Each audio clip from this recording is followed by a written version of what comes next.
Is paying your house off early the very best thing you can do with your money?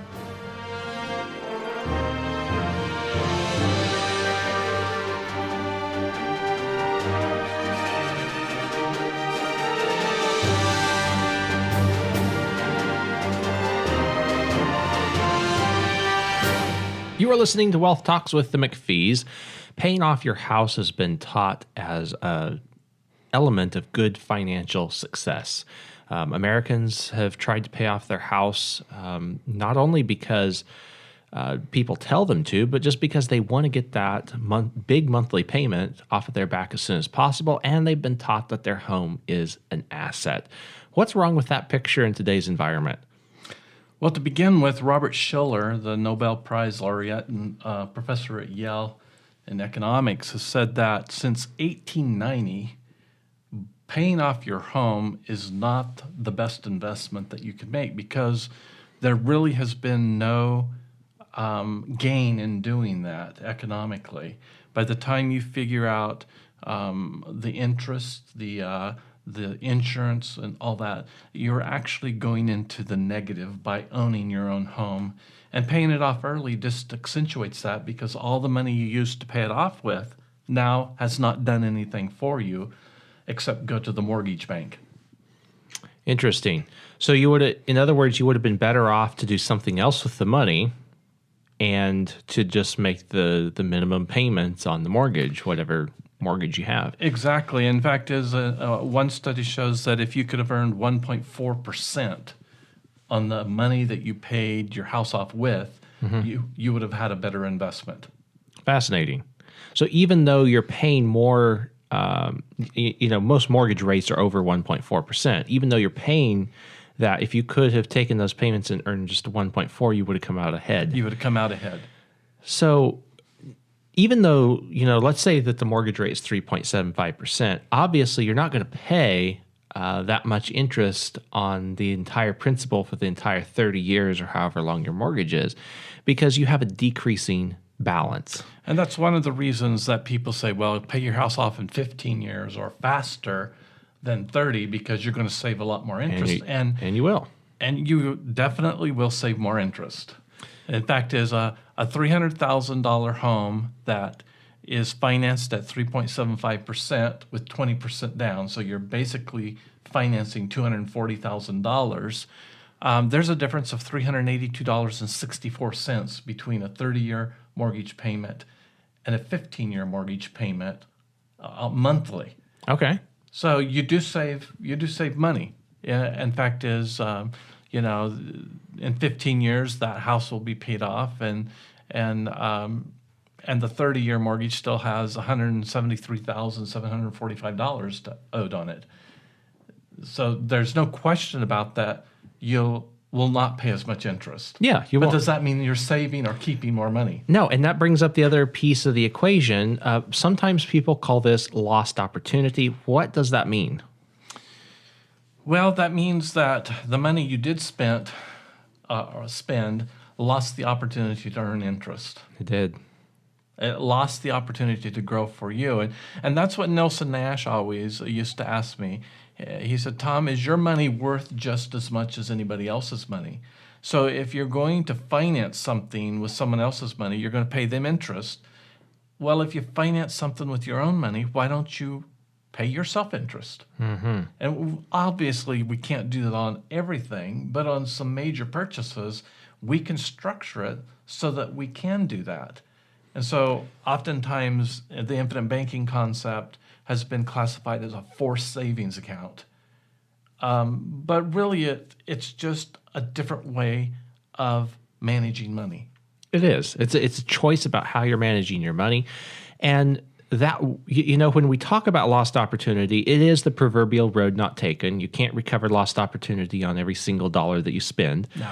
But what we're pointing out with the mortgage here is that with this 3.75% mortgage, the difference between the 15 and the 30 years, if you could have just earned 1.4% on that, then you're saying we could come out ahead. You would come out ahead. That's 1.4% is not that much. It's not a huge return.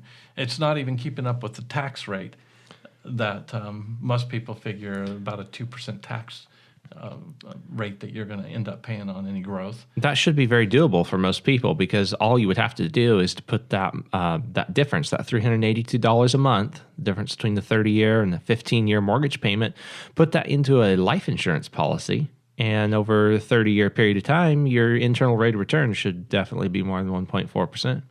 Yeah, let's say that someone is later on in life buying their house and they're 40 years old and they decide that instead of doing the 15-year mortgage, they're going to do a 30-year mortgage. Okay. So they'll be 70 when the house is paid off. All right. And they decide to put that $382.64 between a 15-year mortgage and their 30-year mortgage into a life insurance policy every month. Well, over the next 180 months, the first 15 years, that's $68,875 they paid into the life insurance policy instead of paying on their mortgage. But the guaranteed cash value in that life insurance policy is $74,838 after 180 months. Great. That's more money than what they paid for it. Yeah. And it's also more money than what the cost of interest would have been on the 15-year mortgage. Great. So we're already seeing a gain here, a growth above just paying the mortgage off. Now, And that's just talking about cash value, not death benefit, right? that's just talking about the cash value. That's a guaranteed cash value. That's not even talking about dividends yet. Okay. Okay. So now they just stopped paying the premiums after that because after 15 years, their house would have been paid off if they had the 15-year mortgage. So they really, quote unquote, don't have the $382 extra anymore. Okay. When actuality they could. Sure. But in this case, let's keep it apples to apples.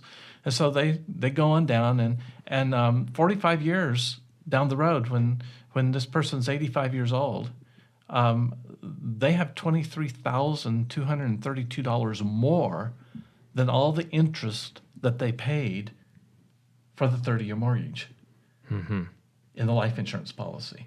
So they've pulled ahead. They've recovered all their interest cost by having this $382 go into premiums for the first 180 months, paying nothing more. And now they've recouped the cost of the interest that they paid on the 30-year mortgage. Nice. That's not bad. Not bad. And So- it's guaranteed. We're talking about guarantees here. Yeah, and you did the same thing. I mean, identical cash flow in either case. You end up with $23,000 more. Definitely seems worthwhile to do this. Plus, you have the death benefit protection all these years. But let's add something else to this now. Let's say that an opportunity comes up 10 years down the road for an investment. Which person here is going to be in the better financial position to be able to take that opportunity? Well, as you know, and all of our listeners should know, that cash value life insurance, the cash value is available to borrow or to withdraw. We prefer borrowing in most instances, to use for whatever opportunity that comes up. And that's not going to inhibit the continued growth in the policy.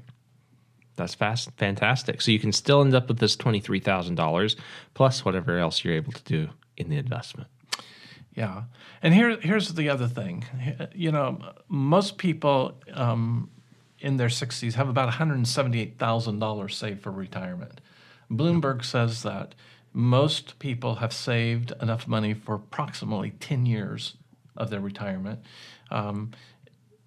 Problem is, we're letting 15 to 20 years in retirement. That means most people are running out of money. But this $273,000 now that you have in cash value at age 85 is 58% more than the average wage earner has ever been able to accumulate over their lifetime. Wow.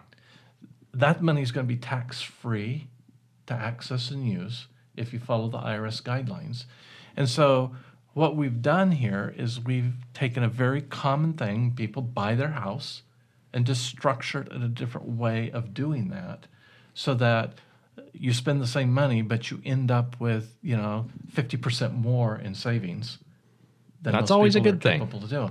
And that's why statistically we know that 70% of wage earners in the United States today, the only way for them to build a lasting estate is with life insurance.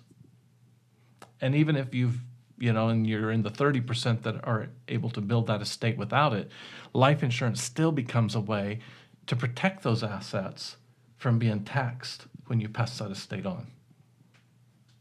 That's good. And something that you should know, when it comes to life insurance and an estate, life insurance, the death benefit on a life insurance policy is income tax free. So that's one of the reasons that it can help, with an estate. A lot of wealthy people, when they're passing a large estate to their heirs, will use life insurance for this very purpose, to help with the estate taxes so that they don't actually have to dig into the value of the estate to process this.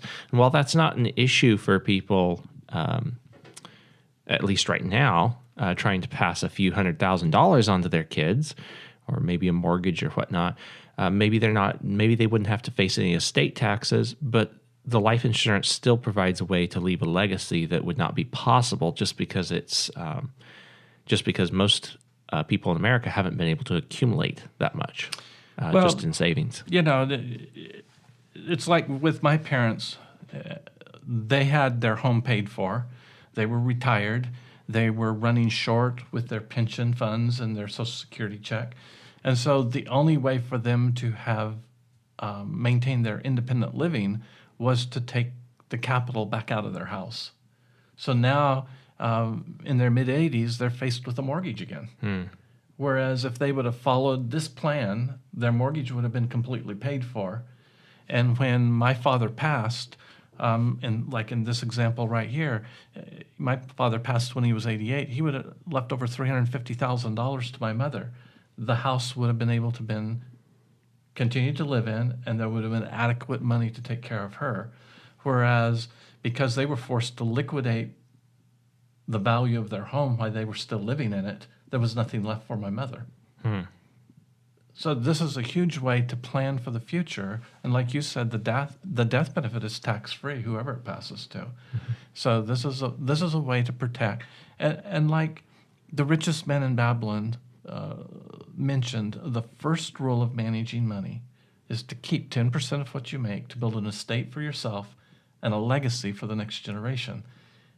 If we would all just abide by that fundamental rule, then we would be able to build sustainable wealth that would last from one generation to the next, instead of Uncle Sam coming in and stealing our resources from us. That is true. Yeah. So if you're looking at paying a house off, or you're even just looking at getting a house, not really sure whether you're going to pay it off or not, give this some thought. Look at the different options as to what it would look like if you put your cash flow all towards the house versus what it would look like if you did something else with that cash flow.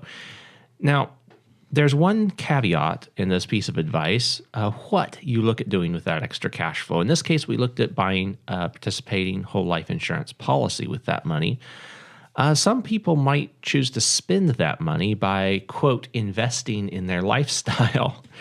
That could turn around and actually come back to bite you if you're not careful. So what is the caution against this way of managing your money? What's the cautions that we need to be aware of? Well, I think we have to remember Nassim Taleb's advice is that we need to be spending a whole lot more money in places that are guaranteeing that our money won't disappear, rather than trying to risk our money at a place that might be able to make it grow. Because, as we know, the last 50 years of the market, there's been 10 days that have made up most of the gains, most of the returns. So we have to be really careful about just allowing this money to slip through our fingers and increasing our standard of living. We have to realize that the future needs to be prepared for with guaranteed contracts. And like all financial planners and people that are licensed with FINRA or through the SEC understand, there's only a couple of places where you could park your money that is guaranteed that you won't lose it. And that is in certain bank contracts like certificates of deposits and insurance contracts like a fixed, immediate, specific annuity where it's guaranteed that your money will never disappear, or participating whole life insurance. Those are the only contracts that are available. And so we need to take advantage of those things to make sure that we're not one of the people that's going to run out of money because we didn't save enough for our retirement. That's true. And it's fascinating that the FINRA and the SEC, you mentioned those people that are registered or been trained, have certain licenses that they're managed by those groups. Even though the training recognizes the guarantees, it also pushes for these planners to put people's money into places for growth. To take on as much risk as possible, trying to make the money grow. And in one sense, that makes sense. In another way, it doesn't, because as we know, market corrections always come to those places where you're going after extreme growth. And so that's why guaranteed contracts have a place in everything that you do. Maybe not 100% of everything you do, but they always have a place for at least a certain portion of that. And that's an important factor to consider, to keep very present in your mind as you're looking to manage your finances effectively. So the pay your house off early story is not necessarily the best ending for most people. It's there's no sense in tying your money up in a place where you can't access it. And I just want to put this disclaimer in here.